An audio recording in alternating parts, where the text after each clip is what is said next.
ఇవాళ చర్చలు మనతో పాటు జాయిన్ అవుతున్నారు సీనియర్ రాజకీయ విశ్లేషకులు నర్రా విజయ్ గారు, అలాగే మనతో పాటు బీఆర్ఎస్ నాయకులు గోసుల శ్రీనివాస్ యాదవ్ గారు ఉంటున్నారు. నమస్తే ఇద్దరికి.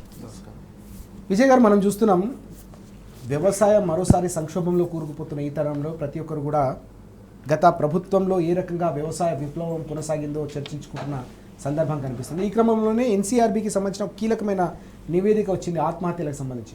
దేశ చరిత్రలో, స్వతంత్ర భారత చరిత్రలోనే రైతుల ఆత్మహత్యలు తగ్గిన ఏకైక రాష్ట్రంగా తెలంగాణ నిలిచిన పరిస్థితి. 10 ఏళ్ల కాలంలో ఏకంగా 2015లో 1209 మంది ఆత్మహత్య చేసుకుంటే అది గణనీయంగా 2023 అంటే బీఆర్ఎస్ ప్రస్థానం ముగిసే సమయానికి 48కి తగ్గిన సందర్భం.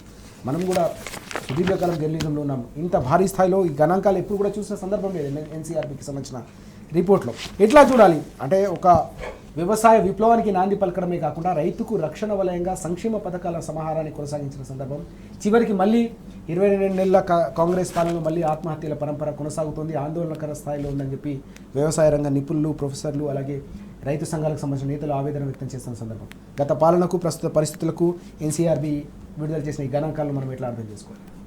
తెలంగాణ రావటమే ఒక విప్లవం. తెలంగాణ వస్తే ఎలా ఉంటుంది అనేది చూపించిన వ్యక్తి ఆ ప్రభుత్వంలో ఉన్నటువంటి, ఆ ప్రభుత్వం చేసినటువంటి కేసీఆర్ చేసినటువంటి కృషి. అదొక విప్లవం.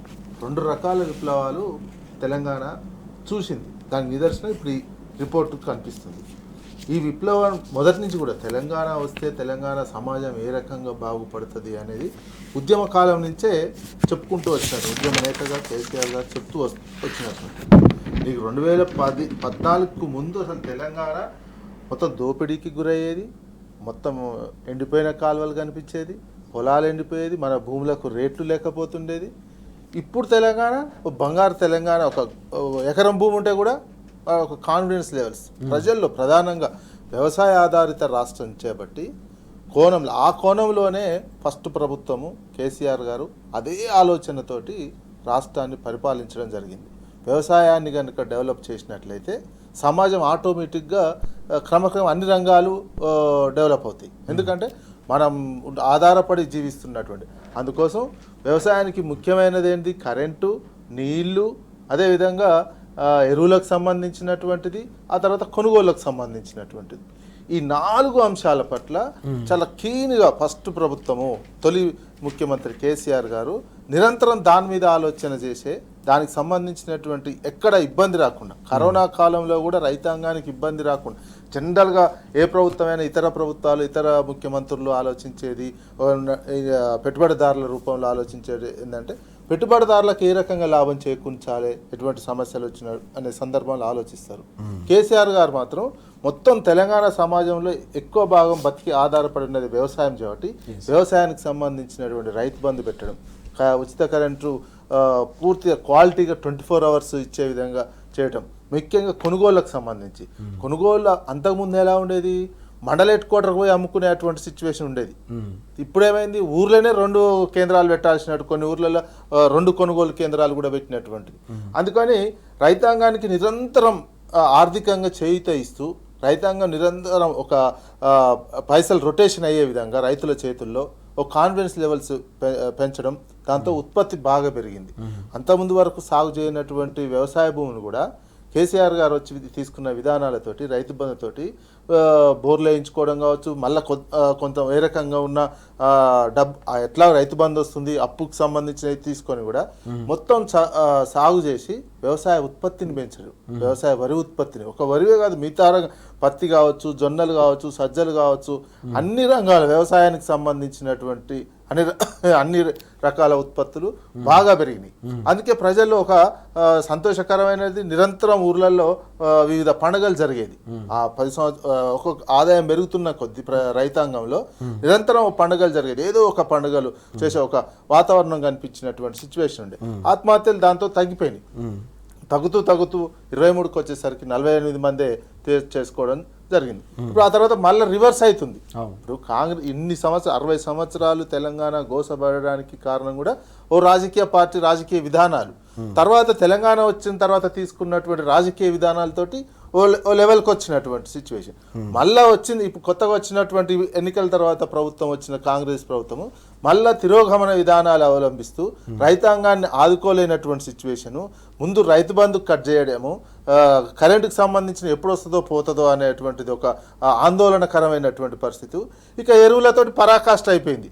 ఎరువులు కూడా అందించలేని లైన్లు నిలబడి చెప్పులు పెట్టుకొని చనిపోయినటువంటి సిచ్యువేషన్లు, కొట్టుకున్నటువంటి సిచ్యువేషన్లు, ఆ రకమైనటువంటి సిచ్యువేషన్, ఆందోళనకరమైనటువంటి పరిస్థితులు క్రమంగా మళ్ళీ ఆత్మహత్యలకు దారితీస్తున్నటువంటి సిచ్యువేషన్ పెరిగింది. ఆత్మహత్యలు పెరిగినాయి. దాదాపు వచ్చిన కాంచి దాదాపు 600 మంది దాకా ఆత్మహత్యలు చేసుకున్నట్టు వస్తున్నటువంటి వార్తలు. అందుకే ఒక రకమైన వ్యవసాయ విధానానికి సంబంధించి ప్రణాళిక తెలంగాణ వచ్చిన తర్వాత ఏ రకంగా చేయాలని తొలి ముఖ్యమంత్రి, ఎందుకంటే ఉద్యమమే ఆ రకంగా జరిగింది, మనం కొట్లాడింది ఆ రకం.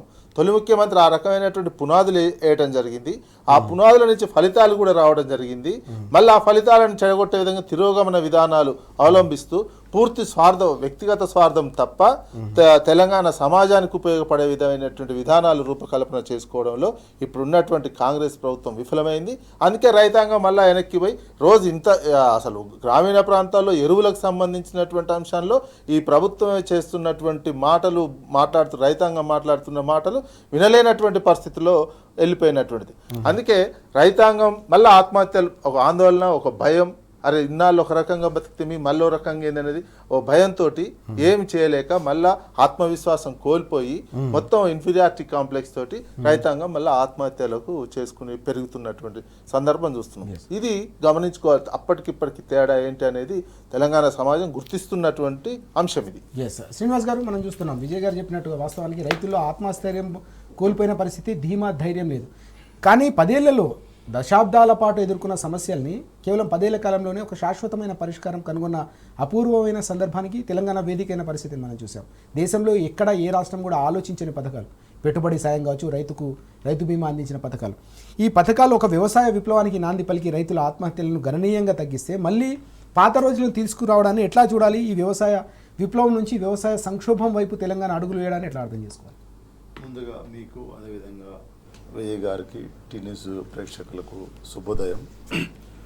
అంటే మనం పొలిటికల్ సైన్స్ చదువుకుంటే, పాలిటిక్స్ చదువుకుంటే, ఒక రైతు బిడ్డ అంటే ఒక లక్ష్యం ఉన్న ఒక రైతు బిడ్డ ఒక పరిపాలన స్థాయికి వస్తే ఏ విధంగా ఉంటుందో స్పష్టంగా మనకు అర్థమైంది 10 ఏళ్ళల్లో. ఎందుకంటే కేసీఆర్ గారు 15 ఏళ్ళ పోరాటం, స్పష్టంగా ఏం పోరాటం, దేనికోసం పోరాటం? మాకు నీళ్లు కావాలని, మా నిధులు మేమే ఖర్చు పెట్టుకుంటామని, మా నియామకాలు మాకే చేసుకుంటామని, ఇవే కదా ట్యాగ్లైన్, తెలంగాణ ట్యాగ్లైన్. ప్రధానమైన ఎజెండా ఏంది, ప్రధానమైన డిమాండ్ ఏంది? నీళ్లు. అందుగురించి 15 సంవత్సరాలు కేసీఆర్ గారు ఒకవైపు ఉద్యమాన్ని నడిపిస్తూనే స్పష్టంగా నీళ్ల కోసమే ఆలోచన చేసిండు. ఆ నీళ్ల కోసం ఆలోచన చేసిన దాంట్లోనే ఈరోజు ఒక కాళేశ్వరము, ఈరోజు స్పష్టంగా. ఎందుకంటే రైతు ఈ దేశంలో రైతుకు పెట్టుబడి కావాలనే ఆలోచన ఏ ముఖ్యమంత్రి అయినా చేసిన ఈ 75 సంవత్సరాలలో ఎంటర్ప్రైనర్ చేస్తారు, లేకపోతే ఎంఎస్ఎం వాళ్ళకి ఎంటర్ప్రైనర్స్కు సబ్సిడీ ఇస్తారు, లేకపోతే లోన్లు ఇస్తారు. కానీ పెట్టుబడి సాయము ప్రపంచంలోనే ఒక రైతుకు పెట్టుబడి సాయం రావాలనే ఆలోచన చేసింది గొప్ప నాయకుడు కేసీఆర్ గారు. ఎందుకు చేసిండ్రు? ఆయన రైతు బిడ్డ కాబట్టి, రైతే కాబట్టి చేసిండు. అదేవిధంగా చనిపోతే, ఎట్లనన్నా చనిపోతే మీకు స్పష్టంగా 5 లక్షలు ఇమ్మీడియట్లీగా వచ్చే విధంగా ఒక పథకం పెట్టి రైతు బీమా పెట్టిండు. ఎందుకు ఇవన్నీ చెప్తున్నంటే, రైతును ఒకవైపు బలం చేస్తూ, రైతుకు ధైర్యం ఇస్తూ, నాణ్యమైన 24 గంటల కరెంటు. నేను స్పష్టంగా దాదాపు 25 సంవత్సరాలలో ఉద్యమాలలో ఉన్నాము, రాజకీయాల్లో ఉన్నాము. ప్రొఫెసర్ చనిపోయిన ఎవరైతే బాలగోపాల్తోని మేము చాలా చోట్ల ఈ ఫ్యాక్ట్ ఫైండింగ్ పోయిన రైతు ఆత్మహత్యల మీద రాష్ట్రం అంతా తిరిగినాం. చంద్రబాబు నాయుడు టైంలో ఏందండి పరిస్థితి? కరెంటు కోసము కాల్పులు కదా, కరెంటు కోసము బషీర్బాగ్ కాల్పులు కదా, వ్యవసాయం దండుగా ఆ తీగల మీద బట్టలు ఆరేసుకోమని చెప్పిండు కదా. బొంబాయి దుబాయ్ బతుకులు ఎట్లొచ్చినాయి? కోరుట్ల, మెట్టుపల్లి నుంచి, జగిత్యాల నుంచి, నిజామాబాద్ నుంచి, ఆర్మూర్ నుంచి దుబాయ్కి ఎందుకు పోయిన రైతులు? భూమి ఉన్నది, భూమికి నీళ్ళు లేవు. నీళ్లు లేవు, నీళ్లు ఉంటే కరెంటు లేదు స్పష్టంగా. అంటే అక్కడ ఇక్కడ బావి తీసుకుంటే ఆ బావిల నుంచి బయటికి తీసుకురావడానికి యంత్రాంగం లేదు, కరెంట్ లేదు, డీజిల్ ఇంజన్లు లేవు. కాబట్టి ఆ రోజు మైగ్రేషన్ పోవాల్సి వచ్చింది, వలసపోయిన జీవితాలు ఉన్నాయి. ఆ రోజు నుంచి తెలంగాణ సాధించుకున్న తర్వాత నాణ్యమైన 24 గంటల కరెంటు ఎవడిస్తారండి? ఈ రోజు ఏ రాత్రి పోయినా, ఒకప్పుడు నేను బాయికాడికి పోయి పండుకున్న రోజులు ఉన్నాయి.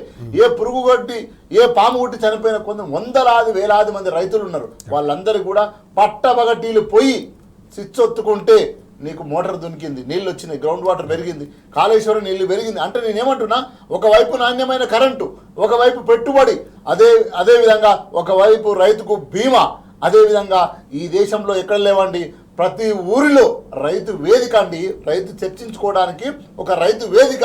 ఈ గ్రామంలో మనం ఏం పంటలు చేయాలి, ఎట్లా పంటలు చేయాలని ఎవరు ఆలోచించారండి ఈ దేశంలో? కేసీఆర్ కదా ఆలోచించింది రైతు కోసము.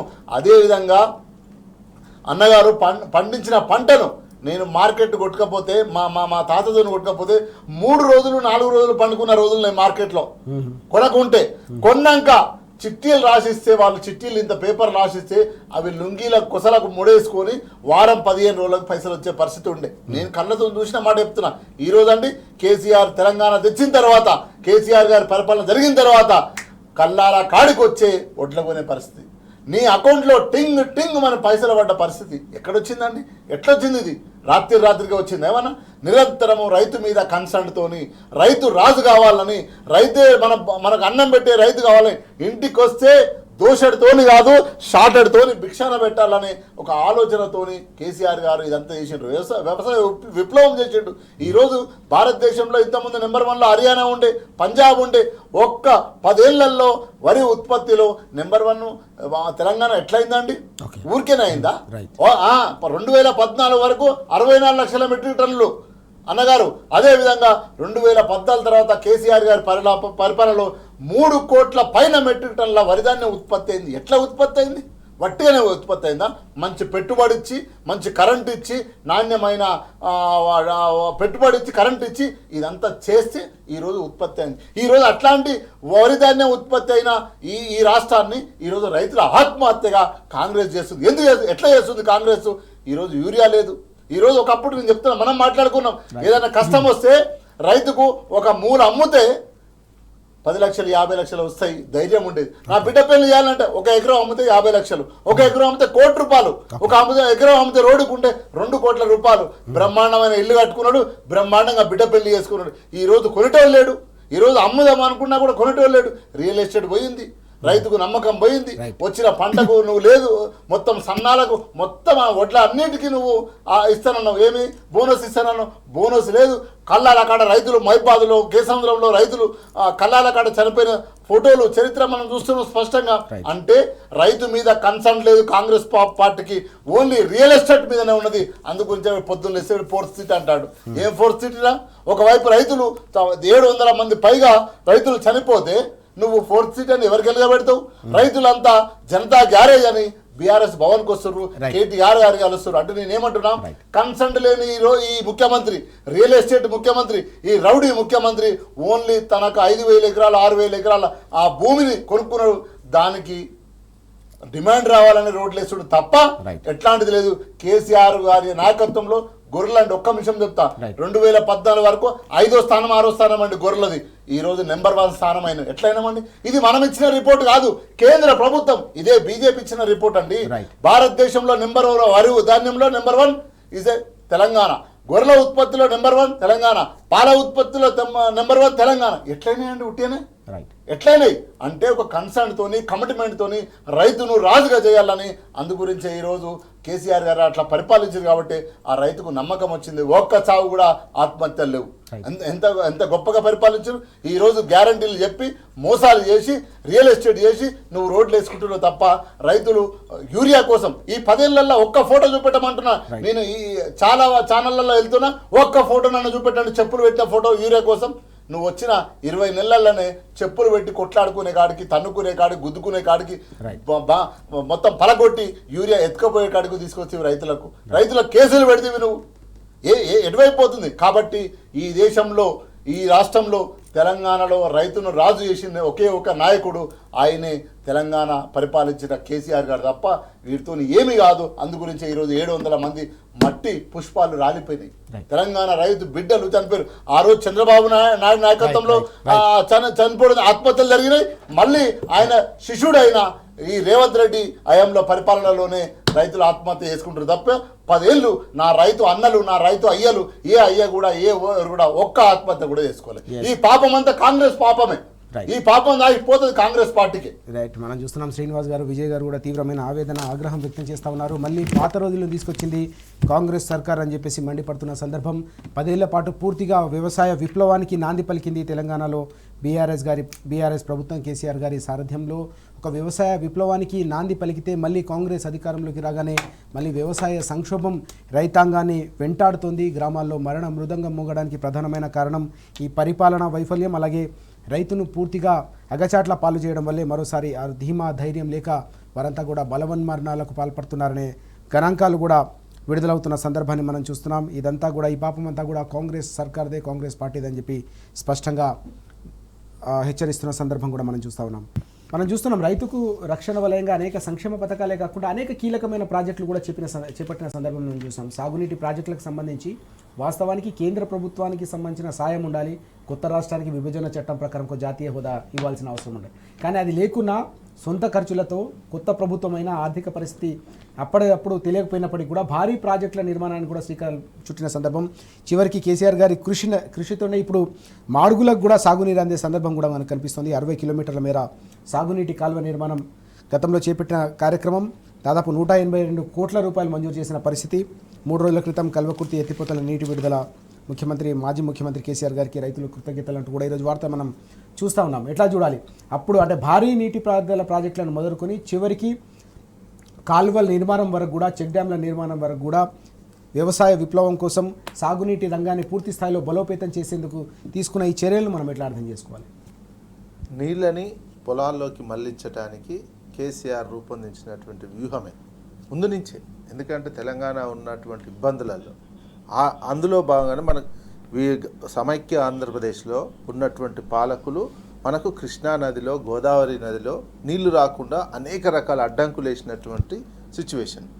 దాన్ని తొలగించడానికే, దాని నుంచి బయటపడటానికి కేసీఆర్ తెలంగాణ ఓరియంటేషన్, మొత్తం తెలంగాణ ప్రాంతము భౌగోళిక స్వరూపాన్ని దృష్టిలో పెట్టుకొని దాదాపు అన్ని ప్రాజెక్టులు రీఇంజనీరింగ్ చేసే ఆలోచన చేసి కాళేశ్వరం ఒకటి కట్టారు. కృష్ణా నదికి సంబంధించి పాలమూరు రంగారెడ్డి అంతముందాక పెండింగ్లో ఉన్నటువంటి నెట్టెంపాడు కావచ్చు, కల్వకుర్తి ఎత్తిపోతల, ఇవన్నీ పెండింగ్ ప్రాజెక్టులను చాలా త్వరితగతంగా పూర్తి చేసేటువంటి లక్ష్యంతో పూర్తి చేసి నీళ్లు అందించడం. మహబూబ్ నగర్కి సంబంధించినటువంటి వలసలు పూర్తిగా రివర్స్ మైగ్రేషన్ అయినటువంటి సిచ్యువేషన్ కనిపించింది. ఎందుకంటే మనము జర్నలిజం ఫీల్డ్లో ఉన్నప్పుడు కానీ మనం ఛానల్ చేస్తున్న కొంతమంది రిపోర్టర్లు పోయి డాక్యుమెంటరీలు చేసినటువంటి మహబూబ్ నగర్ జిల్లాకు సంబంధించినటువంటి దాంట్లో డాక్యుమెంటరీలు ఇప్పుడు చూస్తే అప్పుడున్న పేదరికము ఎట్లా కనిపిస్తుంది. అదే ఇప్పుడు సిచ్యువేషన్ చూడు. ఒక్కొక్కరు వలసలు బొంబాయికి పోయేటువంటి వలసలు, బస్సులు ఎక్కిపోతున్నటువంటి విజువల్స్, పక్క ఊరికి నీళ్ళు ఎక్కడున్నాయో పోయి పక్క ప్రాంతంలో ఏమైనా పంటలు పండుతారు అక్కడ పోయి కూలీ పనులు చేసుకునేటువంటి డాక్యుమెంటరీ ఈ మధ్య కాలంలో చూసినటువంటి, అప్పుడు చేసినటువంటి మన జర్నలిస్ట్ మిత్రులే వివిధ ఛానల్లో చేసిన డాక్యుమెంటరీకి సంబంధించినటువంటిది ఇప్పుడు చూసి ఇప్పుడు మహబూబ్ నగర్ చూస్తుంటే అసలు ఆశ్చర్యం అవుతున్నది. మనం ఆ డాక్యుమెంటరీ చేసిన జర్నలిస్ట్తో కూడా మాట్లాడితే ఆయన కూడా అద్భుతంగా అసలు ఎట్లాంటి మహబూబ్ నగర్ మేము పోయి చేస్తున్నటువంటిది మొత్తం తిరిగినటువంటిది ఆ డాక్యుమెంటరీ పేదరికానికి నిలువెత్తు నిదర్శనంగా ఆ డాక్యుమెంటరీ ఉంటే ఇప్పుడు పూర్తి స్థాయిలో ఒక వాటర్ రావడం, ఇక్కడ వరకు మాడుగుల వరకు తీసుకొచ్చి అక్కడ భూములన్నీ సస్యశ్యామలం కావడం, వలసలు గొర్రెల కాపర్ల కాంచి చూసినా ఎక్కడ వలసలు ఆగిపోయినాయి. చదువు పెరిగింది, జానపదానికి సంబంధించి ఒక కాన్ఫిడెన్స్ వస్తే పాలమూరు పిల్లవాడు తెలంగాణ వచ్చినందుకు చేసినటువంటి ఏదిలో రాను బొంబాయికి అనే పాట కూడా ఎంత హిట్ అయినట్టు మన కల్చర్ ఏ రకంగా పెరిగింది. ఇదంతా అందులో భాగమే. తెలంగాణ రావడము, తెలంగాణ భాష, తెలంగాణ వ్యవసాయము, తెలంగాణ కల్చర్ అన్నీ ఇందులో భాగంగానే. వ్యవసాయం ఒక్కటి డెవలప్ అయితే ఏ రకంగా వాళ్ళు కూడా ఆ అబ్బాయి బొంబాయి వలసపై వచ్చినటువంటి వాళ్ళే వచ్చినట్టు ఎంత టాలెంట్ వచ్చి ఈ రకంగా ఇదంతా కారణం వ్యవసాయానికి సంబంధించినటువంటి నీరు పొలాలకు మారడంతో వాళ్ళు ఉన్నటువంటి వ్యవసాయం ఇక్కడనే బతికేటువంటి ఏర్పాటు చేయడంతో మన కల్చర్ ఏ రకంగా డెవలప్ అయింది అనేది కూడా చాలా ఈజీగా అర్థమవుతున్నటువంటి అంశం. అందుకే ఇదంతా కారణం ఏంటి, తొలి ముఖ్యమంత్రిగా ఉన్నటువంటి కేసీఆర్ వ్యవసాయమే దీనికి ముఖ్యం, వ్యవసాయం డెవలప్ చేస్తేనే అన్ని రంగాలు డెవలప్ అవుతాయి అనే దాంతో మహబూబ్ నగర్కి ఈ రకంగా డెవలప్ చేసి నీళ్లు మాడుగుల వరకు నీళ్లు రావడంతో ఇప్పుడు వీళ్ళు విడుదల చేసినటువంటి ఇది చాలా క్లియర్గా కళ్ళకు కట్టినట్టు మనకు వాస్తవం కనిపిస్తుంది గత తెలంగాణకి ప్రస్తుత తెలంగాణకి. ఎందుకంటే కళ్ళ ముందే మనం పేదరికం చూసినటువంటి, వలసలు చూసినటువంటి అట్లాంటి పరిస్థితులని, వాటర్ మంచినీళ్ళకి ఎంత ఇబ్బంది ఉంటుండే, మంచినీళ్ళు ఇవన్నీ ఈ రకంగా ఒక్కొక్క స్టెప్ వేసుకుంటూ ఒక పెద్ద మార్పు తీసుకొచ్చినటువంటి తొలి ముఖ్యమంత్రిగా కేసీఆర్ తెలంగాణకి ఎప్పటికైనా ఉండిపోతారు. అట్లా మనం చూసాం దశాబ్దాల పాటు తెలంగాణను వెంటాడిన రైతులను వేటాడిన సాగునీటి కష్టాలను శాశ్వతంగా తీర్చాలనే సమున్నతమైన ఆలోచనతో చేపట్టిన అనేక భారీ ప్రాజెక్టులను మొదలుకొని చివరికి కాలువల నిర్మాణం వరకు పెద్ద ఎత్తున చేపట్టిన ప్రాజెక్టులకు సంబంధించిన ఫలితాలు ఇంకా కూడా రైతాంగానికి అందుతున్న సందర్భం మనం చూస్తున్నాం. మాడుగులకు సాగునీరు అందడంతో ఆ ప్రాంతానికి సంబంధించిన రైతులంతా కూడా తెలంగాణ తొలి ముఖ్యమంత్రి రాష్ట్ర రథసారథి కేసీఆర్ గారికి ఇప్పటికీ కూడా కృతజ్ఞతలు చెప్తున్న సందర్భం కూడా మనకు కనిపిస్తూ ఉంది. శ్రీనివాస్ గారు, ఓవైపు భారీ ఎత్తిపోతల పథకం కాళేశ్వరం ప్రాజెక్టును ఉత్తర తెలంగాణలో చేపట్టడంతో పాటు దక్షిణ తెలంగాణకు వరప్రదాయం లాంటి పాలమూరు రంగారెడ్డి ప్రాజెక్టులు కూడా అనతి కాలంలోనే ఏ రకంగా ముందుకు తీసుకెళ్లారో మనం చూసాం. దీనికి తోడుగా కేసీఆర్ గారి సారథ్యంలో గతంలో దశాబ్దాల పాటు పెండింగ్లో ఉన్న కల్వకుర్తి కావచ్చు, భీమా, నేటంపాడు, కోయిల్ సాగర్ వంటి కీలకమైన ప్రాజెక్టులను కూడా చివరికి రైతులకు అందించే స్థాయిలో వాటిని పూర్తి చేసిన సందర్భం మనం చూసాం. మాడుగులకు కూడా ఈరోజు సాగునీరు అంతా ఉంటే రైతాంగం అంతా కూడా తెలంగాణ తొలి ముఖ్యమంత్రి కేసీఆర్ గారి సేవల్ని గుర్తు చేసుకుంటున్న సందర్భం, వారందరూ కూడా కృతజ్ఞతలు చెప్తున్న అపూర్వమైన పరిస్థితి క్షేత్రస్థాయిలో ఉంది. ఎట్లా చూడాలి మనం ఈ పరిణామాన్ని? మనం ఉద్యమంలో కేసీఆర్ గారి స్పీచ్లకు చాలా ఇన్స్పైర్ అయినాం. ఆ ఉద్యమం టైంలో ఒక లైన్ మాట్లాడేది సారు, మడిమే అడ్డం పెడితే మడి నిండాలి, అంటే మడిమతోని ఇట్లా మెద వలిపితే మడి నిండాలి, అట్లాంటి తెలంగాణ తెచ్చుకుంటాం, అట్లాంటి నీళ్లు ఉన్నాయని చెప్పిండు. అందులో భాగంగానే అంటే ఆ రోజే సార్కు విజన్ ఉంది, కేసీఆర్ గారికి స్పష్టంగా ఒక విజన్ ఉంది. అంటే మడిమ తిప్పితే మడిమ అడ్డం పెడితే మడి నిండాలే తప్ప పారబట్టుకునేసి అంత పరిస్థితి కూడా రావద్దు, అంత అద్భుతంగా అంత పుష్కలంగా నీళ్లు మనం తెచ్చుకుందామని ఆ రోజే సార్కు ఒక విజన్ ఉంది. ఒక చిన్న వర్డే కావచ్చు, అది మడిమ అడ్డం పెడితే మడి నిండాలనేది ఒక చిన్న పదమే కావచ్చు, సంకల్పాన్ని మొత్తం తెలంగాణ యొక్క నీళ్ళ అవసరము రైతుల అవసరం తెలియజేస్తుంది. అంటే అంత విజన్ లేకపోతే ఆ మాట రాదు. ఒకటి అందులో భాగంగానే ఈరోజు కాళేశ్వరం, అందులో భాగంగానే మిషన్ కాకతీయ. ఈరోజు చెరువులు ఎట్లుండండి, ఒక్క చెరువు దిగితే గొలుసుకట్టు చెరువు అని మనకు తెలుసు, ఒక్క చెరువు దిగితే ధనా ధనా ధనా ధనా ధనా ఒక 20-30 చెరువులు దిగేది. మనం తెల్లారి పేపర్లలో చూసేది ఈ చెరువు దిగింది, ఈ కట్ట దిగింది, ఈ కట్ట దిగిందని. కానీ తెలంగాణ వచ్చిన తర్వాత మిషన్ కాకతీయ ద్వారా ఎట్లయితే తాంబాలం లాగా ఉన్న చెరువులను ఒక గోళాలలాగా చేసి ఈరోజు నీళ్లను ఆపే పరిస్థితి. వానాకాలంలో మత్తలు దొరుకుతాయి, కానీ ఎండాకాలంలో మత్తడులు దొరికిన చరిత్ర తెలంగాణకు ఉంది. ఒకవైపు అంటే చెరువు అంటే ఏంటంటే ఊరు జీవితం. చెరువు ఎప్పుడైతే నిండా ఉంటుందో ఊరిలో ఉన్న 3 జీవరాశులు మొత్తం వస్తాయి. ఆ గ్రామంలో ఉన్న పక్షులు, జీవరాశులు, బర్రెలు, గొర్రెలు, మనుషులు, నీరే కదా. నాగరికత ఎట్లా అభివృద్ధి అయింది? నదుల పక్కనే నాగరికత అభివృద్ధి అయింది. ఎందుకైంది? నీళ్లు అవసరం నిరంతరం మనిషికి. కాబట్టి నాగరికత అంతా కూడా నదుల పక్కనే నిర్మించుకున్నారు చరిత్రలో కూడా, నాగరికత చరిత్రలో కూడా. అదేవిధంగా ఈరోజు చెరువులు, ఆ రోజు కాకతీయ రాజులకు ఎవరికి ఆలోచన వచ్చిందో కేసీఆర్ గారు చెప్పారు, గొలుసుకట్టు చెరువులు, ఒక్క చెరువు నిండితే చాలు అన్ని చెరువులు నిండేలాగా. అంటే అట్లాంటి ఆలోచన చేసి ఈరోజు ప్రతి గ్రామాన్ని నిండు కుండలాగా నీళ్ళు ఇచ్చిన చరిత్ర. సో అంటే అప్పటి వరకేమో నీళ్లు లేవు, అప్పటి వరకేమో పాలమూరు రంగారెడ్డి పరిస్థితిగా ఆగమాగం చేసి ఈరోజు అదేవిధంగా పాలమూరు నుంచి ఎట్లాంటి లేబరు ఈ ప్రపంచంలో ఎక్కడున్నా పాలమూరు లేబర్ కనిపించేది. ఏ రాష్ట్రంలో పోయినా కూడా ఈరోజు గుజరాత్, ఈరోజు ఏది మన ఛత్తీస్గఢ్, జార్ఖండ్ ఎట్లొచ్చారు, అస్సాం నుంచి ఎట్లొస్తారు, ఆ రోజు పాలమూరులో ఎక్కడ పోయినా లేబర్ లేదు. రోజుకు ఒక 50 బస్సులు పాలమూరు జిల్లా నుంచి, మహబూబ్నగర్ జిల్లా నుంచి పోయి. కానీ ఈరోజు పాలమూరు ఎట్లుందని ఇంతకుముందు మిత్రులు చెప్తున్నారు, విజయ్ అన్న గారు. పాలమూరు అప్పుడు డాక్యుమెంటరీ తీసినప్పుడు అప్పుడు గోడలల్లో మొత్తము తుమ్మలు మొలిచినప్పుడు ఇళ్లలో తుమ్మలు మొలిచినాయి. ఇప్పుడు ఎట్లుందండి? ఇప్పుడు అద్భుతంగా ఉంది. ఎట్లయింది చివరికి? ఇప్పుడు మీరు అన్నారు కదా మాడుగులకు నీళ్ళు వచ్చినాయి.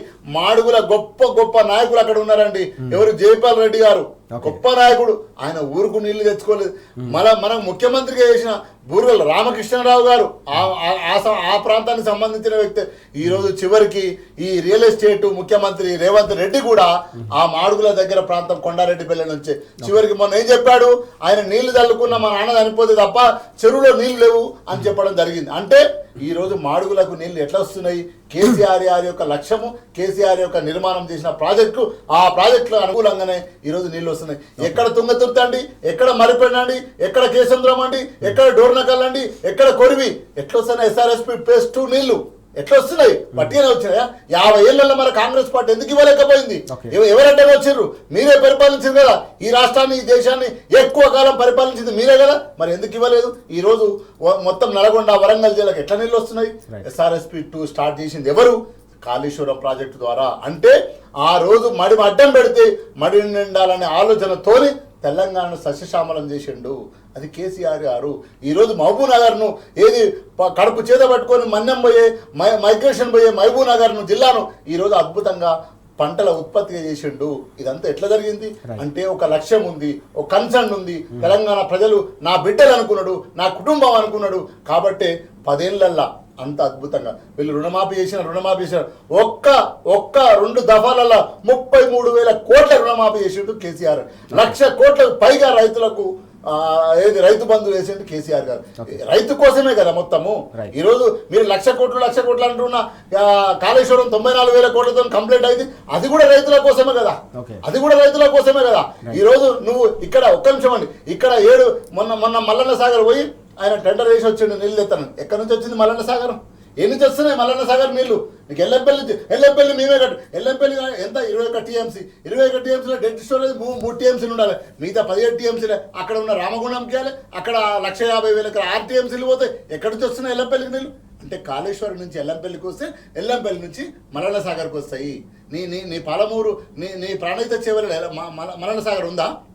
మల్లన్న సాగర్ ఉందా? గంధమాలపై కొబ్బరికాయ కొట్టు. గంధమాల ప్రాజెక్ట్ ఎట్లా వచ్చింది? ఎవరు డిజైన్ చేసిండ్రు? కేసీఆర్ గారు డిజైన్ చేసిండ్రు. రంగనాయక సాగర్ పై కొండ సురేఖ గేట్లు ఓపెన్ చేసింది. ఎట్లా వచ్చినాయమ్మా రంగనాయక సాగర్ నీళ్ళు? ఎట్లా వచ్చినాయి? నువ్వు గేట్లు ఓపెన్ చేసినావు కదా, కేసీఆర్ గారు కట్టిండ్రు. ఇదంతా ప్రాజెక్టులు కట్టి నీళ్లు ఇచ్చి తెలంగాణ రైతును రాజు చేసిన చరిత్ర కేసీఆర్ గారిది. ఈరోజు నువ్వు రియల్ ఎస్టేట్కు రాజు అవుతున్నావు. నువ్వు రియల్ ఎస్టేట్ అయినా 4th సీట్ అట. రేపట నాకు 10 ఏళ్ళ అవకాశం ఇవ్వండి, నేను ఈ సిటీ చూసినా ఆ సిటీ. ఆయన గురువు గారేమో నేను హైదరాబాద్ నిర్మించిన అంటుండు, ఈయన 4th సిటీ నిర్మిస్తారట్టుగా.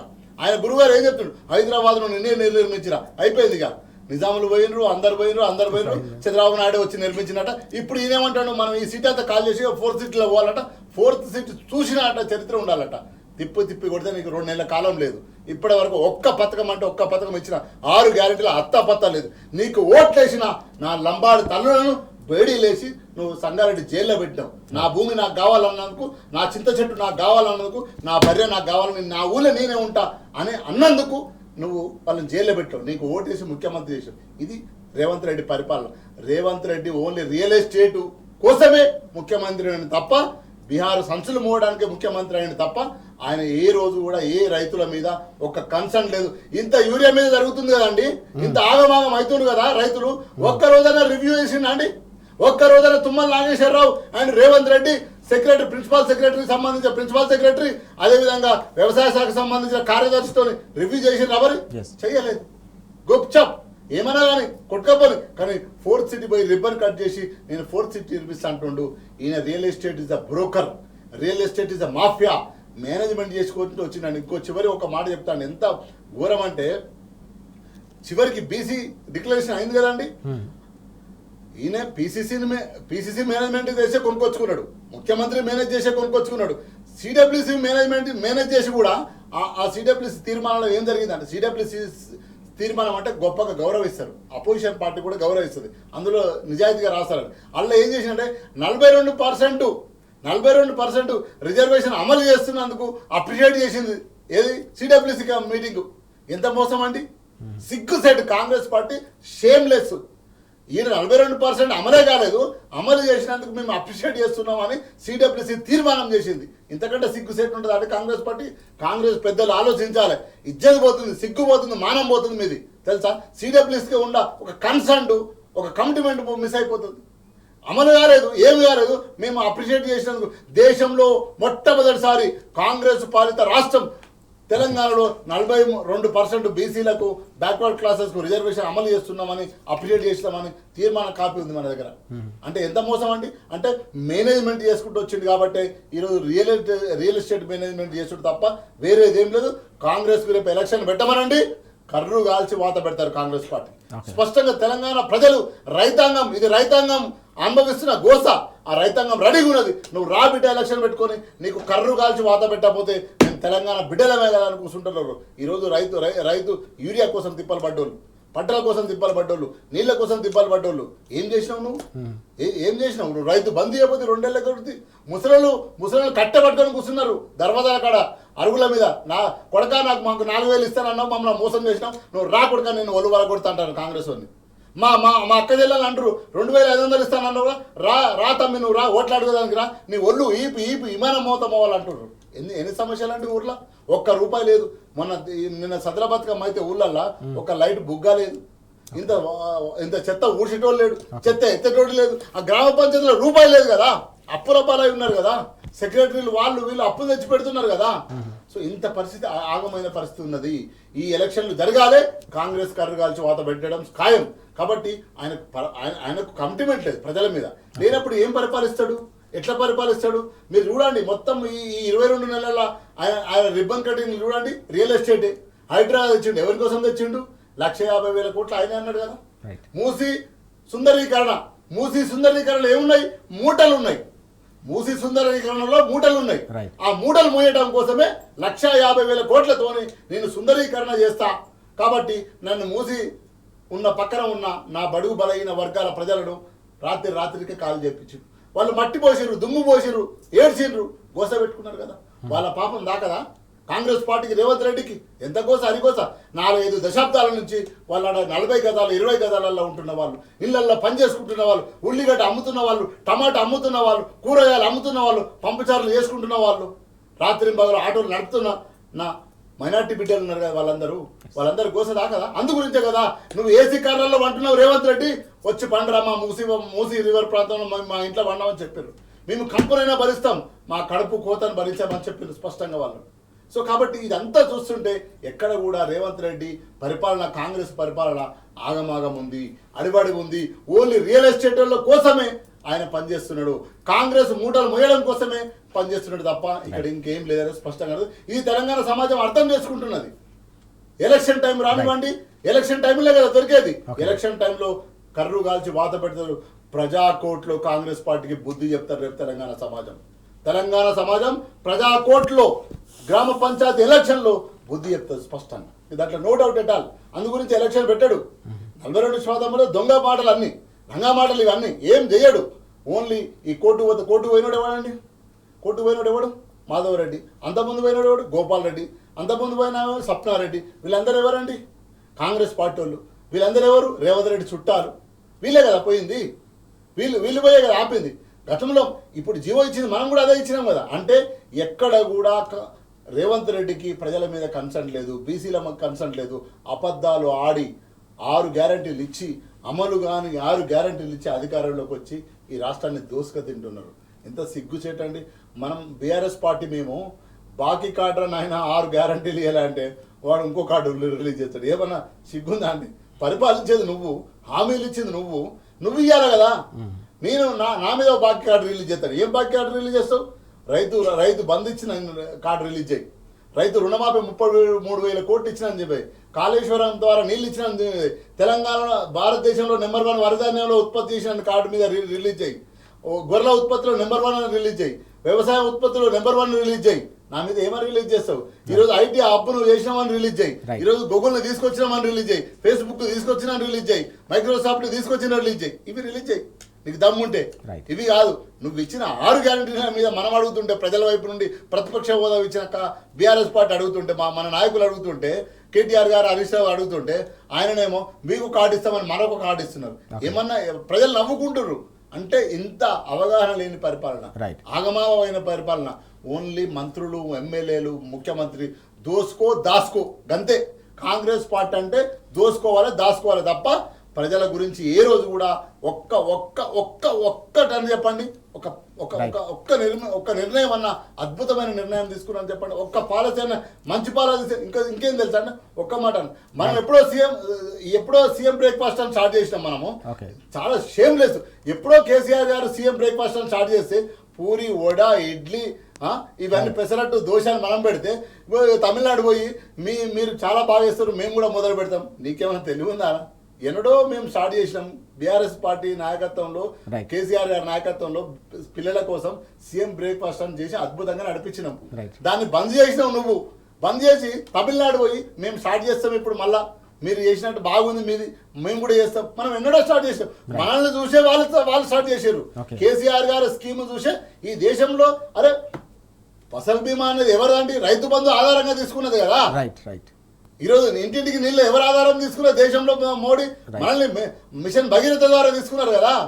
మనం దేశానికి ఆదర్శం అవుతుంటే ఈడిపోయి ఇంకొక దగ్గర నుంచి ఆదర్శం తీసుకొని వచ్చే పరిస్థితి రేవంత్ రెడ్డి ఉన్నాడు. ఇదంతా తెలంగాణ సమాజం గుర్తిస్తుంది. తగిన సమయంలో కాంగ్రెస్ పార్టీకి బుద్ధి చెప్తుంది. మనం చూస్తున్నాం పూర్తిగా కేవలం వ్యవసాయం కాదు, అన్ని రంగాలకు సంబంధించి ప్రజలను మోసం చేశారు కాబట్టి ప్రజల్లో పూర్తి స్థాయిలో ఆగ్రహం వ్యక్తమవుతుందనే అంశాన్ని శ్రీనివాస్ గారు కూడా వ్యక్తం చేస్తున్న పరిస్థితి. తప్పకుండా స్థానిక సంస్థల ఎన్నికలు వస్తే సాగునీటికి సంబంధించిన కష్టాలు, కరెంటు కష్టాలతో పాటుగా ఇటీవల యూరియాకు సంబంధించిన కష్టాలు ఎదుర్కొన్న రైతాంగం కూడా కర్రు కాల్చి వాత పెట్టేందుకు సిద్ధంగా ఉన్నారనే అంశాన్ని కూడా కాంగ్రెస్ పార్టీకి తప్పకుండా గుణపాఠం చెప్తారనే అంశాన్ని కూడా ప్రస్తావిస్తున్న సందర్భం మనం చూస్తా ఉన్నాం. విజయ్ గారు, గ్రూప్ 1కు సంబంధించిన వ్యవహారం ఇటీవల ఎంత వివాదాస్పదమైందో చివరికి హైకోర్టు వరకు వెళ్ళిన సందర్భాన్ని కూడా మనం చూసినాం. అయితే ఒక కీలకమైన వార్త కూడా ఈరోజు నమస్తే తెలంగాణలో కనిపిస్తోంది. ఒక యువతికి డిఎస్పీగా నియామక పత్రం ఇచ్చి దాని తర్వాత దాన్ని రద్దు చేశారనే అంశానికి సంబంధించిన ఒక కథనం మనకు వస్తూ ఉంది. ఎట్లా చూడాలి ఈ అంశాన్ని? మనం ఆగమాగం గందరగోళంగా నియామకాలు చేస్తే గిట్లనే ఉంటుంది. ఏదో ఆత్రం ఆగిపోయినట్టు తన్నదన్న ఇంకో అవకాశం లేకుండా మళ్ళీ ఏమైనా ఛాన్స్ వస్తే సుప్రీంకోర్టు పోయి ఆపుతారో ఏమో అనేది ఒక భయము, దాంతో ధనాధన నియామక పత్రాలు ఇచ్చారు. అసలు ఆడని ఒకే వ్యక్తికి ఇప్పుడు ఇవాళ వచ్చింది ఒకే వ్యక్తికి 2 హాల్ టికెట్ నెంబర్లు, 2 హాల్ టికెట్ నెంబర్లు ఇద్దరికి ఇచ్చారు. అసలు అది అట్లా నిర్వహించడం అంటేనే పరీక్ష ఎంత గందరగోళమో తేలిపాయి. అన్నం ఉడికిందా లేదా చూస్తానికి ఒకటే హాల్ టికెట్ నెంబర్ ఇద్దరికి ఇస్తారు. ఏ ఎగ్జామ్లో ఉండదు. ఆ హాల్ టికెట్ నెంబర్ ఇచ్చినటువంటి సమస్యనే గ్రూప్ 1 ఇప్పుడు ఈ నియామకానికి సంబంధించినటువంటిది. ఆమెకు అక్కడనే ఇచ్చినటువంటి దగ్గరనే, మన నియామక పత్రం ఇచ్చిన దగ్గరనే ఇద్దరికి ఇచ్చిరు. అదే ఇద్దరికి ఇచ్చి ఇప్పుడు వాపస్ తీసుకొని మళ్ళీ చెప్తే నీకు నువ్వు భవిష్యత్తులో బెదిరించడం, భవిష్యత్తులో ఎగ్జామ్స్ రాయనీయము అంటే ఇది ఏం ప్రజాస్వామ్య ప్రభుత్వమా? ఒక నియంత ప్రభుత్వంలో కూడా ఇట్లా జరగదు. ఒకవేళ నియంత్రణ నువ్వు సొంతంగా పెట్టుకుంటారు. ఇంత ఘోరమైనటువంటి పరిపాలన ఒక గ్రూప్ 1 డిఎస్పీ ఉద్యోగం కూడా ఇద్దరికి ఇచ్చి హాల్ టికెట్ నెంబర్లు ఒకరికే ఇచ్చి ఇప్పుడు కానీ ఉత్తుత జీవో ఇప్పుడు సేమ్ అయ్యే ఉత్తుత జీవోలు ఇచ్చినట్టు ఉత్తుత నియామక పత్రాలు. ఆ రకమైనటువంటి పరిస్థితి ఎందుకు వచ్చింది? మీరు ఆత్రం ఆగమాగం ఏదో రాజకీయంగా ఇంకేదో లబ్ధి పొందాలి ఈ అంశాలు తప్ప నిజంగా ఉపయోగపడే విధంగా ఒక సిస్టమేటిక్గా ఒక ప్రోటోకాల్స్ పాటించుకుంటూ నియమ నిబంధనలు పాటించుకుంటూ ఇద్దాము, నిజంగా నిరుద్యోగ సమస్య పరిష్కరిద్దామనే ఆలోచన లేనటువంటి దాంతో ఈ సమస్య వచ్చింది. అసలు గ్రూప్ 1 అంటేనే అంత పెద్ద ఉన్నది 565 పోస్టులు. ఈ 565 పోస్టులు కూడా సక్రమంగా నియామక పత్రం కూడా ఇవ్వలేనటువంటి పరిస్థితికి పోవడం అంటే మీ పరిపాలన వైఫల్యం, మీ సిస్టము ఎంత ఘోరంగా ఉందో మీ కాన్సన్ట్రేషను ఈజీగా అర్థమైపోతుంది. ఎవరు పరిశీలించే వాళ్ళకి ఎవరికైనా అర్థమైపోతుంది. అందుకని ఇది ఒక గ్రూప్ 1 దీ బేస్ కూడా రేపు కోర్టుకు పోవచ్చు. అసలు నియామకాలు అవన్నీ మీరు ఉత్తుత నియామకాలు లాగానే ఉండే, ఎందుకంటే ఇచ్చేటప్పుడు కూడా కోర్టు నిర్ణయానికి అనుగుణంగానే అని అపాయింట్మెంట్ ఆర్డర్లో ఉంది. ఈ బేస్ పెట్టుకొని కూడా రేపు కోర్టుకు పోయే వాళ్ళు మస్తుకుంటారు ఉండేటువంటి నేపథ్యంలో ఇది అన్యాయం జరిగినట్టే కదా. ఎంత అన్యాయం జరిగినట్టు నియామక పత్రం ఇచ్చి వాళ్ళు ఎంత సంతోషంగా ఉంటారు, ఉన్నటువంటి నాకు ఉద్యోగం వచ్చిందని చెప్పుకుంటారు. హాల్ టికెట్ నెంబర్ ఒకటే అని చెప్పి చూసి వేరే వాళ్ళకి ఇచ్చేసిన నీ పోస్టు వాళ్ళకి పోయిందని మళ్ళీ గుంజుకొని బెదిరించి అంటే ఇది ఈ రకమైనటువంటి పరిపాలనకు స్వస్తి పలకాల్సినటువంటి సమయం ఆసన్నమైంది. ప్రజలే నిర్ణయం తీసుకోవాలి. ఇప్పుడు ఉన్నటువంటి దాంట్లో ప్రజలే ఎలక్షన్లో నిర్ణయం తీసుకోవాల్సినటువంటి బాధ్యత ప్రజల మీదనే ఉంది.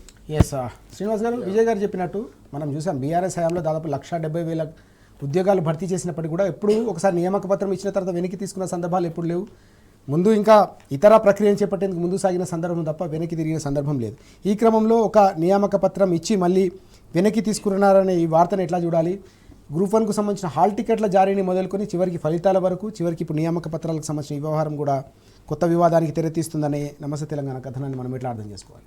మొదట ఏంటంటే పాలన చేసే పాలకుడికి అవగాహన లేకపోతే, జ్ఞానం లేకపోతే, అజ్ఞానంతో పరిపాలించే పాలకులు ఎవరైనా ఉంటే అధికారులు కూడా ఇట్లనే పనిచేస్తారు స్పష్టంగా. ఎందుకు అంటున్నంటే ఈరోజు ఏ మంత్రి కూడా ఫైల్ చదవరాదు, ఏ మంత్రి కూడా ఏం జరుగుతుందో కరెక్ట్ తెలియదు. వాళ్ళు అమ్ముకున్నారు అనేది స్పష్టంగా బయటికి లీక్ వచ్చేసింది, తెలిసిపోయింది. 3 కోట్లకు 5 కోట్లకు ఉద్యోగాలు అమ్ముకుంటాను అనుకున్నారని చెప్పింది. దానికి ఇంకో విషయం ఏంటంటే స్పష్టంగా రేవంత్ రెడ్డి గారు ఏం చెప్తున్నారంటే, నాకు ఎలక్షన్ల రిజల్ట్ కంటే కూడా ఈ రిజల్ట్ టెన్షన్గా ఉండేనట. ఎందుకు అంటే నీ మంత్రులంతా ఉద్యోగాలు అమ్ముకున్నారు కాబట్టి ఒకవేళ అటు ఇటు అయితే ఇది స్కామ్ అవుతుందేమో అని భయంతోనే ఉండే, అంతే కదా.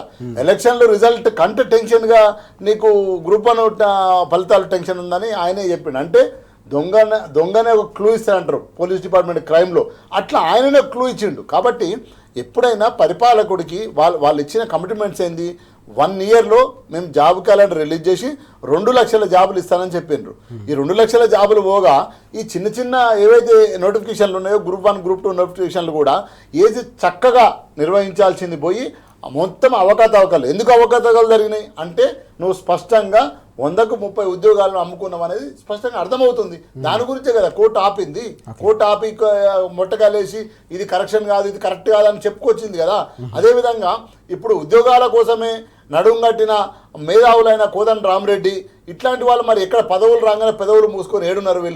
వీళ్ళు విద్యార్థుల వైపున ఎందుకు మాట్లాడతలేరు? ఆ రోజు రాహుల్ గాంధీ అశోక్ నగర్ లైబ్రరీకి వచ్చి ఛాయ్ తాగకుండా, కెంచి గ్లాసులో ఛాయ్ తాగకుండా నేను మీకోసం ఉన్న అని చెప్పిన రాహుల్ గాంధీ అదే సిటిజన్ లైబ్రరీకి వచ్చి మరి ఎందుకు మాట్లాడతలేడు? అదే అశోక్ నగర్లో విద్యార్థులపైన లాఠీ చార్జీలు ఎందుకు జరిగినాయి అంటే విద్యార్థులకు కాలుకు బల్పం కట్టుకొని కాంగ్రెస్ పార్టీని గెలిపిస్తే తిరిగి మాకు ఉద్యోగాలు వస్తాయని వాళ్ళ అయ్యప్ప దగ్గరికి వెళ్ళి వాళ్ళ తాతల దగ్గరికి వెళ్ళి మీరు కాంగ్రెస్కే ఓటారని చెప్పి గెలిపిస్తే ఈరోజు ఏమైంది? ఎన్ని ఉద్యోగాలు ఇచ్చినావు? బీఆర్ఎస్ ప్రభుత్వం కేసీఆర్ గారి నాయకత్వంలో ఇచ్చిన ఉద్యోగాలకు నియామక పత్రాలు ఇచ్చి ఫోటోలు దిగి చివరికి ఒక్క నిమిషం చివరికి డీజీపీకి కూడా ఏ ముఖ్యమంత్రి వెళ్ళలేదట చరిత్రలో. మొన్న సబితమ్మ గారు చెప్తున్నారు, మాజీ మంత్రి ఎవరికి ఇవ్వలేదు, ఆయన డీజీపీకి కూడా నియామక పత్రం ఇచ్చిండు. ఎంత సిగ్గుసేటర్! ఏ ముఖ్యమంత్రి తెలంగాణ ఉమ్మడి ఆంధ్రప్రదేశ్ చరిత్రలో ఏ ముఖ్యమంత్రి డీజీపీకి నియామక పత్రం ఇవ్వడు. జస్ట్ జీవో రిలీజ్ అవుతుంది, వెళ్ళిపోతుంది ప్రాసెస్. కానీ ఆయన పిలిపించుకొని ఆయన నియామక పత్రం ఇచ్చి ఫోటో దిగిండు. అంటే ఆయన కూడా డీజీపీ కూడా లాస్ట్కి ఇచ్చి ఆయన ఆ ఒక్క పోస్ట్ కూడా ఆయన ఉద్యోగాలలో భర్తీలో చేసుకున్నాడు అన్నట్టు. అంటే అవగాహన లేని పరిపాలన, పాలసీలు ఎలా చేయాలనో తెలియదు. పరిపాలన ఏం చేయాలండి? పరిపాలించే నాయకులు పాలసీలు చేస్తే ఆ పాలసీలను ఇంప్లిమెంట్ చేసే ఏజెన్సీలు, సెక్రటరీలు, ప్రిన్సిపాల్ సెక్రటరీ, సంబంధించిన అధికారులు, బ్యూరోక్రాట్స్. కానీ నువ్వు పరిపాలన నీ పాలసీలే కరెక్ట్ లేనప్పుడు నువ్వు కింద ఉన్న వ్యక్తులు ఎలా పనిచేస్తారు? కాబట్టి ఏ సమస్య జరిగినా మీరు చూడండి, ఒక్క రివ్యూ జరగదు. రివ్యూ జరుగుతూనే కదా అధికారులు పనిచేసేది. పిల్లలు చనిపోతారు విషాహ పదార్థాలు తిని, రివ్యూ జరగదు. యూరియా కోసం ఆగమాగం అవుతారు, రైతులు చనిపోతారు, రైతులు కొట్లాడతారు, రివ్యూలు జరగదు. నువ్వు ఏ సమస్యనైనా, కరెంటు సమస్య తీసుకోండి, విద్యార్థుల సమస్య తీసుకోండి, హోంశాఖ సమస్య తీసుకోండి, విద్యార్థులు ఆగమాగం అవుతారు, లాఠీ చార్జీలు అవుతాయి, అత్యాచారాలు జరుగుతాయి. హోంమంత్రి నువ్వే, విద్యాశాఖ మంత్రి నువ్వే, ఏది మున్సిపల్ శాఖ మంత్రి నువ్వే, రోడ్లు మునిగిపోతాయి. రివ్యూలు లేవు, నో రివ్యూ. రివ్యూ దేనికోసం జరుగుతుంది అంటే రియల్ ఎస్టేట్ ఎట్లా పెంచుకోవాలనేది రివ్యూ జరుగుతుంది. రివ్యూ దేనికోసం జరుగుతుంది అంటే 4th సిటీలో ఇప్పుడు మనది 4,000 ఎకరాలు అయింది తిరుపతి రెడ్డి, కొండలరెడ్డి, ఇంకొక 1000 ఎకరాలు ఎట్లా పెంచుతాం తమ్మి అని రివ్యూ చేసుకుంటారు తప్ప ప్రజల సమస్య మీద రివ్యూ లేవు. Only real estate for only the family, Kondal Reddy, Tirupati Reddy కోసం మాత్రమే. మీరు చూడండి, హైడ్రాలో తిరుపతి రెడ్డి ఉందని వచ్చింది కదా. ఎందుకు మరి తిరుపతి రెడ్డికి ఈ రంగనాథ్ పెద్ద ప్రపంచ మేధావి ఎందుకు పోతలేడు? రంగనాథ్ గారు పోయి మరి తిరుపతి రెడ్డి ఎందుకు కూలుస్తలేడు? కేవీపీ ఎందుకు కూలుస్తలేడు? పొంగిరెడ్డి శ్రీనివాసరెడ్డి ఉందని ఎందుకు కూలుస్తలేరు? అయిపోయింది. బారాకున్ మాఫ్ కాంగ్రెస్లో ఉంటే, కాంగ్రెస్ నాయకులకు మాఫ్. సో తిరుపతి రెడ్డి ఇదంతా ఏంటంటే రియల్ ఎస్టేట్ కోసం మాత్రమే ఈరోజు రేవంత్ రెడ్డి పరిపాలన తప్ప రాష్ట్ర ప్రజల కోసం కాదు అనేది స్పష్టంగా అర్థమవుతుంది. ఏ ఇష్యూ జరిగినప్పుడైనా కదా అండి రివ్యూ అనేది కామన్ అండి ప్రభుత్వానికి, మినిమం అండి. రివ్యూ జరిగితే ఎక్కడ తప్పులు జరిగినా ఏందనే ఉంటుంది, రివ్యూ చేయడు ఎస్కేపింగ్.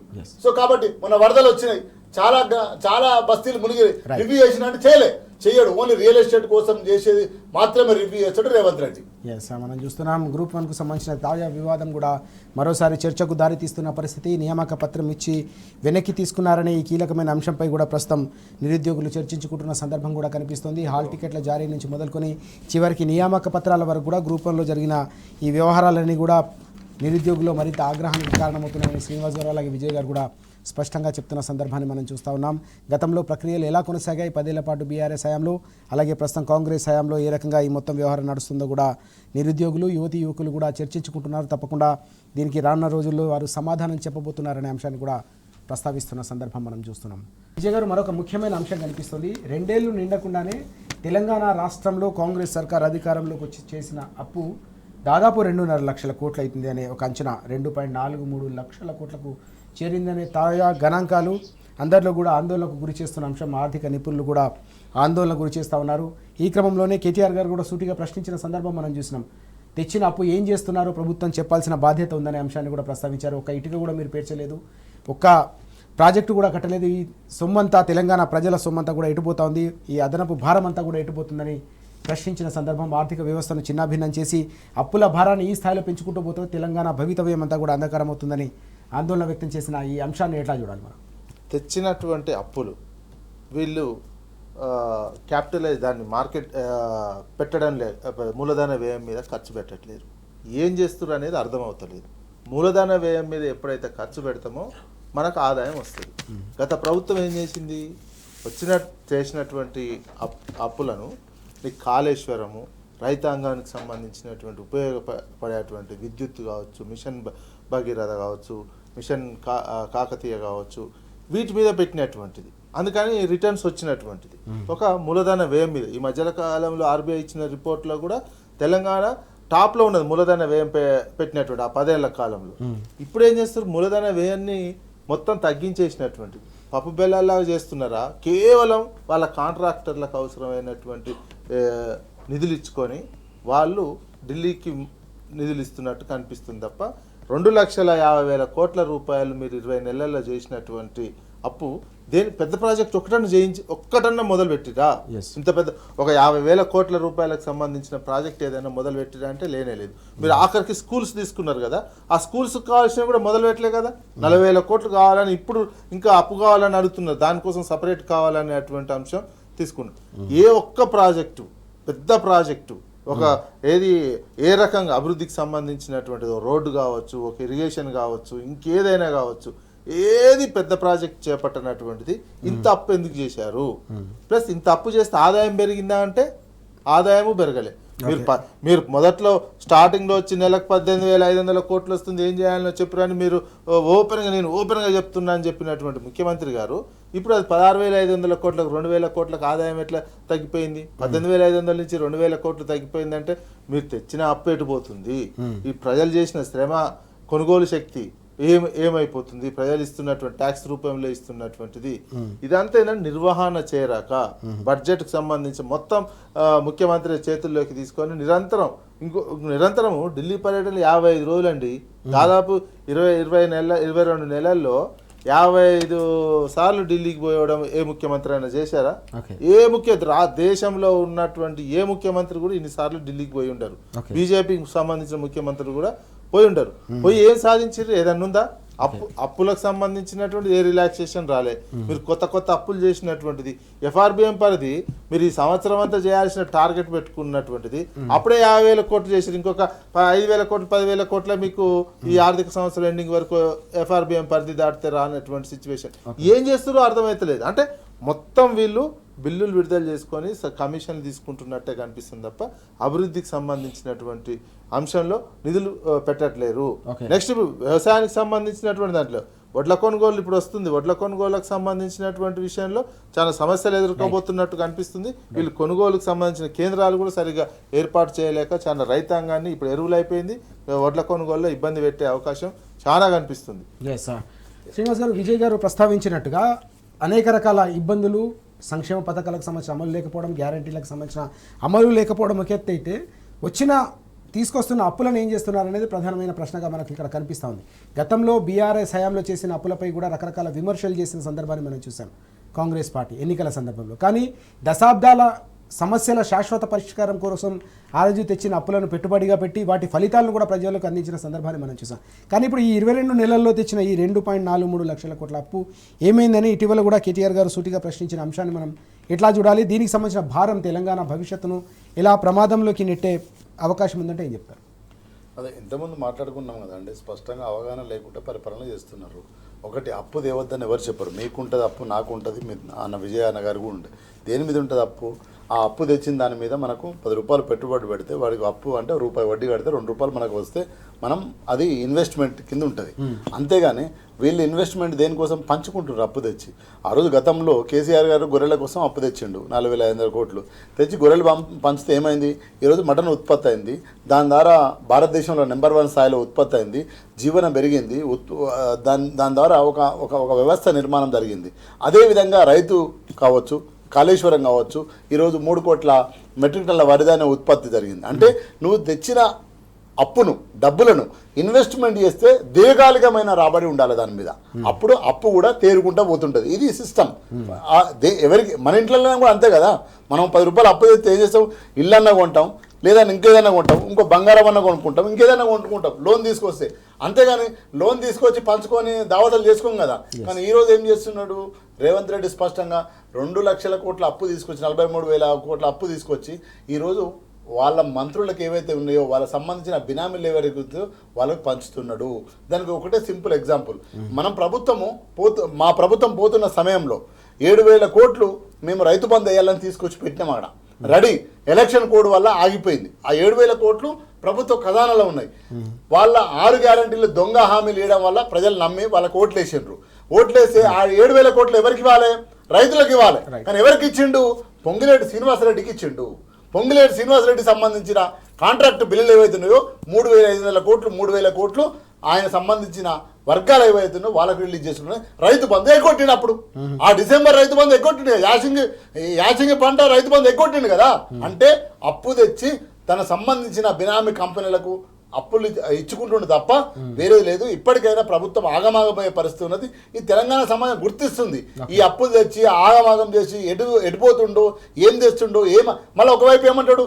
నన్ను ఢిల్లీ పోతే దొంగలాగా చూస్తున్నారు, చెప్పులు ఎత్తుకపోతా ఎవడన్నా ఏం మాట్లాడుతున్నాడు ఒక ముఖ్యమంత్రి? అంటే ఎక్కడ కూడా నువ్వు తెచ్చిన అప్పు నువ్వు ప్రభుత్వంలో ప్రజల కోసము ఇన్వెస్ట్మెంట్ చేస్తే దాని లాభం జరుగుతుంది.